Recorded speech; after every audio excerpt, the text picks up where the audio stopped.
چې مرتد دی ته مناظره ورسره وکړې. ملي مرتد سره څوک مناظره کوي؟ تا چېرته اوسه پورې بوش ته ویلي دي چې راځه ما سره او ته دا روایت پیش کوي او تا ته دا پته نشته چې دا روایت ضعیف دی. وایي چې تراویح سنت دي. څه شی دي؟ دا ثابت دی او بیا معلومیږي روایت ضعیف دی چې شیطان یې نه دی تړلی.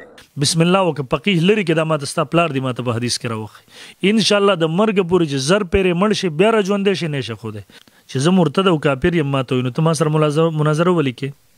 زموږ ملک ډېرې سیان دي کافران دي تا هغې سره ولې مناظره نه. الحمدلله وکفا وسلام علی عباده الذین اصطفى اما بعد. انتهایی محترمو اوریدونکو کتونکو نن 15 مارچ 2024 دی. 5 رمضان مبارک دی. 5 روزه د رمضان مبارک. تیر کالم مفتی منیر شاکر صاحب چې کوم مشهور منکر حدیث دی 10 خبرې کړې وې د تراویح او د رمضان مبارک په حوالې سره ما د هغې جواب ورکړ او الحمدلله د هغې نه پس دی خاموش شوی و. سکل بیا د کلیپ راغی نو ما ته بیا جواب ورکړو. دا ځل خو زما کلیپ مکمل نظر انداز کړی دی بیا یو ځل خو البته 2-3 ټکي کړي دي. هغه نوی کلیپ یې ما ته راورسېدو نو څه خبرې ضروري وي د دې وجې نه د هغې جواب دا نن زما په دغه سلسله کې 3م کلیپ بشي انشاءالله العزیز. د اول نمبر خو چې ما کوم دلایل ذکر کړي دي کوم اشکالات مې په ده کړي در یو هم جواب نه دی کړی سوا یو ټک ټک یې کړی په 2-3 خبرو نو د هغې متعلق بعضې خلک هغه د غلط فهمۍ شکار کېدی شو. ما ته کلیپ څو کسانو راوملیږو دې وجې نه جواب کوم. د اول اعتراض دا کوي ما ته وایي که شیطانان تړلی کېدی په روژه کې نو ته به یې تړلی وی ته نه یې تړلی نو معلومه شو چې دا حدیث ضعیف دی. تاسو اندازه ولګوئ چې د احادیثو نه د انکار او د ضعیف کولو دپاره د څومره اسانه طریقه ده. اول نمبر خو زه دې ته وایم دې منکر حدیث ته چې الحمدلله زه شیطان نه یم په دې وخت کې زه مسلمانانو رهنمایي کوم او د مسلمانانو طرف نه فرض ادا کوم. البته ته هغه غټ شیطان یقین وکړه چې ابلیس هم ستا نه امان غواړي ځکه تر اسلام په نوم باندې مسلمانانو له دوکه ورکې د قرآن او سنت د قرآن په نوم امت ته دوکه ورکې د رمضان مبارک میاشت راشي ظالمه په کار داره چې تا ترغیب ورکړی وی عبارت ته الټه تا د رمضان مبارک د تقدس د فضیلت د عظمت نه انکار وکړو الټه د تراویح د وجود نه انکار وکړو څومره کفریاتو طرف ته لاړې متواتراتو نه ته منکر وې په هغه لاین باندې ودرېدي. زما په خیال ستا نه بل غټ شیطان نه وي. دویم زه درته وایم ته حدیث په دې طریقې سره ضعیف نه ثابتېږي هغې لپاره خپل اصول دي خپل شرایط دي په هغې سره ضعیف ثابتېږي. او دریم ما هلته اجمالا دا خبره کړې وه چې په روزه کې رمضان مبارک کې شیطانان قید کېږي نو در حدیث استهزا کړې ده. حالانکې در مسلم شریف صحیح حدیث دی رقم په صحت باندې چې اجماع د امت ته مسلم شریف حدیث نمبر دی 2495 عن ابي هريره رضی الله عنه ان رسول الله صلی الله علیه وسلم قال اذا جاء رمضان کله چې رمضان مبارک راشي فتحت ابواب الجنه نو د جنت دروازې کلاوش وغلقت ابواب النار او د جهنم دروازې بند شي وصفدت الشیاطین او شیطانان وتړلی شي. نو دا د مسلم شریف صحیح حدیث دی.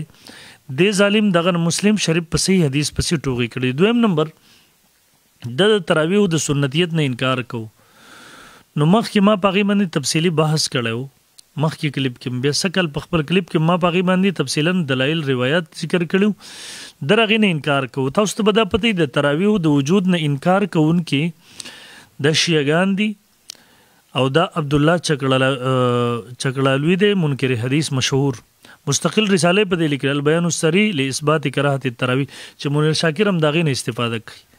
د دې نه انکار کوونکي قادیانیان شیعګان او منکرین حدیث دا 3 ډلې په د امت کې د تراویح د وجود نه منکر دي. اهل سنت والجماعت کې څوک هم د تراویح نه منکر نشته دی. اولا دا اوس بل فتنه نه چې هغه 3 وړه څیزونه راتازه کوي.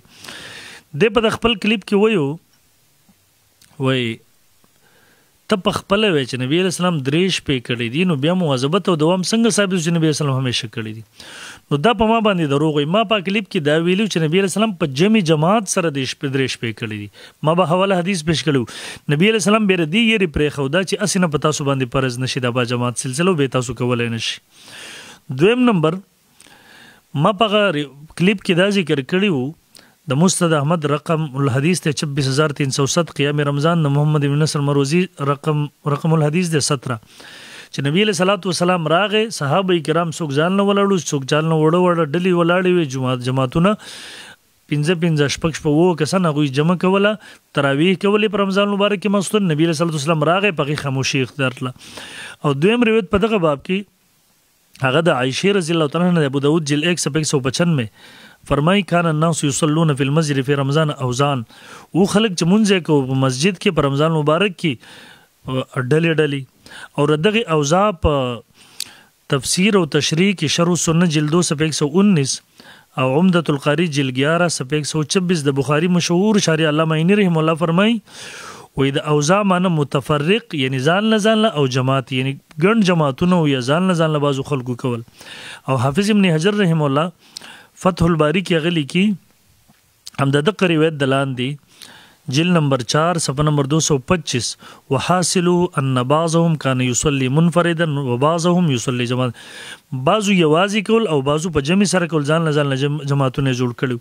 دریم نمبر یو بل روایت هم دغه کې موجود د معرفت السنن والآثار د بیهقی جلد 4 صفحه نمبر 39 کې حضرت ثعلبه بن مالک او ابو هريره رضی الله عنهما دواړه فرمایي نبی صلی الله علیه وسلم یو ځل د رمضان مبارک په میاشت کې د شپې مسجد ته راغی مسجد نبی صلی الله علیه وسلم ته خلک ولاړو هغوی ځان لمونځ کوي څوک په ابي بن کعب رضی الله عنه راځم څوک په چا پسې هغوی ورته په تراویح کې قرآن اورو. نبی رسم تاسو کو تاسو څه کوی ویل دا نبی رسم فرمایل نبی قد اصحاب روایت کړي نبی رسم دا غوي تصویب وکول تاسو صحیح کار کوي ښه کار کوي ولم یکره ذلک لهم او د بد ونه غړل مکروه ونه غړل دی د پاره. وګوره د حدیث یو قول د نبی علیہ السلام چې حکم وکي دویم عمل د نبی علیہ السلام دریم نمبر تقریر د علیہ السلام چې صحابي په یو کار کتل دی نبی رسول الله په خاموشي اختیار کړي دغه ته ویل کېږي د حدیث یو قسم حدیث تقریری دغه ته ویل کېږي سنت خو پته نه لګي ته حدیث او سنت نه پیژنې کې دا قسم اشکالات ولي کې. دویم نمبر نو یو خود رسول الله صلی الله علیه وسلم تقریر ور باندې ثابت دی. دویم نمبر د خلفای راشدین مواظبت ور باندې ثابت دی او د اهل سنت والجماعت په نسبت د خلفای راشدین سنت او اجماع د حجت شرعیه ده. نبی علیہ السلام یو کار کړه خلفای راشدینو کړه دي. تاسو کې د سنت تعریف وګورئ امام کشمیری رحم الله مشهور محدث ته الارف الشذی صفحه نمبر 309 کې فرمایي و د خلفای راشدینو